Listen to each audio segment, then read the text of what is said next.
राधे राधे मित्रों, स्वागत है आपका हमारे चैनल आधार एक कदम आत्मीयता की ओर। समय के पन्नों पर लिखा एक युग एक जीवंत उदाहरण। पिता शांतनु और पुत्र देवव्रत का जीवन बहुत ही हंसी खुशी उल्लास के साथ गुजर रहा था। महाराज शांतनु के राज में प्रजा बहुत ही प्रसन्न थी और उससे भी ज़्यादा खुश देवव्रत जैसे युवराज को पाकर थी। हस्तिनापुर में हंसी और ठाकुर ने तो जैसे डेरा ही डाल लिया था, लेकिन समय कब अपना डेरा एक ही जगह डालता है, वह तो मन की गति से भी तीव्र यात्रा करता है।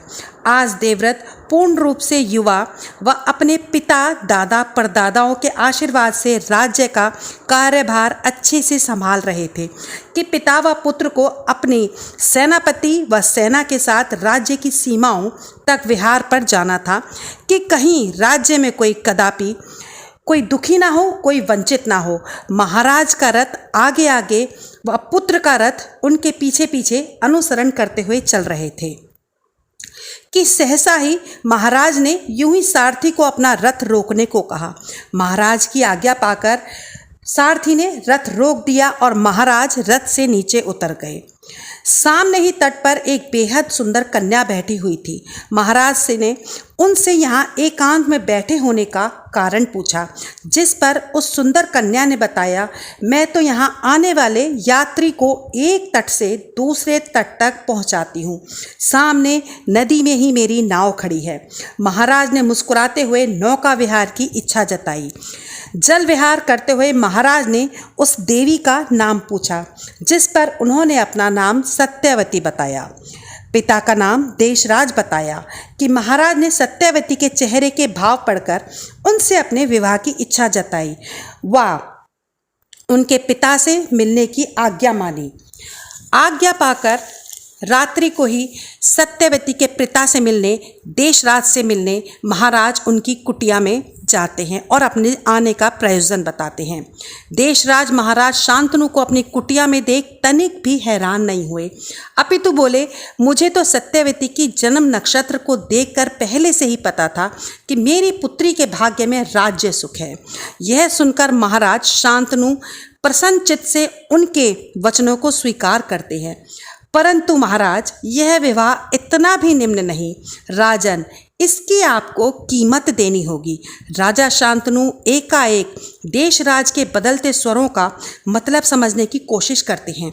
देशराज ने यह शर्त रखी कि महाराज, मैं अपनी पुत्री का विवाह आपसे कर तो दूं, मगर मेरी यह शर्त है कि आप मुझे वचन दें कि मेरी पुत्री की ही संतान राजगद्दी की अधिकारी होगी।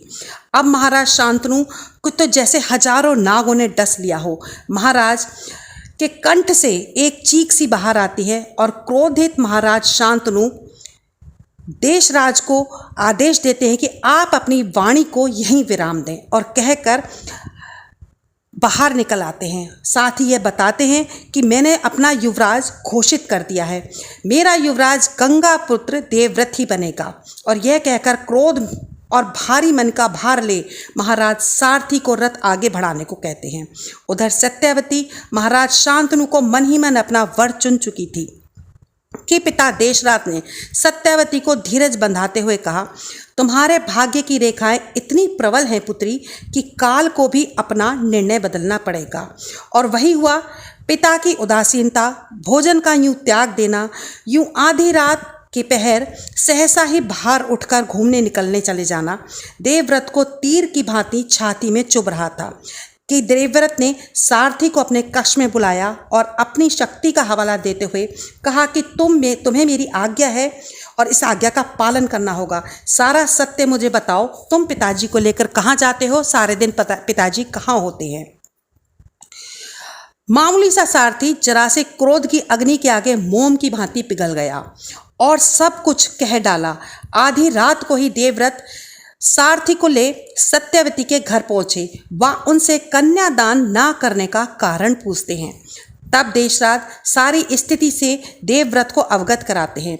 देवव्रत सारी बात सुनने के बाद कहते हैं, बस इतनी सी बात, इतनी छोटी सी मांग, और तीव्र स्वर में दसों दिशाओं पृथ्वी, पाताल, नागलोक, अंबर सभी को साक्षी मानकर कहते हैं कि मैं अपनी पिता की हृदय की राजगद्दी पे शासन करना चाहता हूँ, हस्तिनापुर की राजगद्दी पे नहीं। आप निश्चिंत हो, माता सत्यवती को मेरे साथ भेज दें। देवराज कहते हैं, गंगा पुत्र, अभी मेरी बात पूरी नहीं हुई है। आपने तो वचन दे दिया कि भविष्य में शांतनु और सत्यवती के पुत्र ही राजगद्दी संभालेगा, परंतु यदि आपकी संतान इसके आगे आड़े आई तो निपटारा कैसे होगा। इस पर गंगा पुत्र देवव्रत दूसरी प्रतिज्ञा लेते हैं कि अगर ऐसा हुआ तो मैं विवाह ही नहीं करूंगा, पूरे जीवन ब्रह्मचार्य व्रत का पालन करूंगा और एक चौकीदार की भांति अपने राज्य की सीमाओं की रक्षा करूंगा। और इस प्रकार देशराज अपनी पुत्री को देवव्रत को सौंप दे देते हैं। समय ने आज फिर एक बात साबित कर दी कि समय किसी का ना तो मित्र होता है ना शत्रु होता है। कोई बंधन, कोई नाता, कोई डोरी, कोई लालसा उसे बांध नहीं सकती। कुछ देर पहले हस्तिनापुर के युवराज देवव्रत यहाँ आए थे और कुछ ही देर बाद, कुछ ही क्षणों बाद यहाँ से गंगा पुत्र भीष्म लौट रहे थे। जी हाँ, इसी प्रतिज्ञा के बाद भीष्म का नाम प्रख्यात हुआ और जाकर उन्होंने माता सत्यवती का हाथ पिता शांतनु के हाथ में सौंप दिया। दोनों का विवाह तो संपन्न हो गया। आज युगों बाद भी भरतवंशियों की परंपरा चरमराती हुई नजर आई, जैसे सदा जन्म से ऊपर कर्मों को मापने वाले, परंतु आज इस बात पर अटक गए थे कि आज जन्म ऊपर और कर्म की मापदंडता जैसे नीचे नजर आ रही थी। वो बालक जिन्होंने अभी जन्म लिया नहीं था, उनका कैसा भविष्य। माता सत्यवती ने 2 पुत्रों को जन्म दिया। कुल में 2 दीपक जले, चित्रांगद और वीर विचित्र। कि महाराज शांतनु, जी हाँ, महाराज शांतनु के साथ क्या हुआ। आज हस्तिनापुर की जहाँ पर हंसी और खुशी के ठहाके लगते थे, वहाँ चीख पुकार क्यों हो रही थी, चारों ओर प्रजा क्यों रो रही थी। ऐसा क्या हुआ। क्या माता सत्यवती माता ना निकली, कुमाता निकली। जानने के लिए हमारे अगले भाग्य का इंतजार करें। जल्दी ही हाजिर होंगे। तब तक आप हमारे चैनल को लाइक करें, सब्सक्राइब करें, शेयर करें। आधार, एक कदम आत्मीयता की ओर।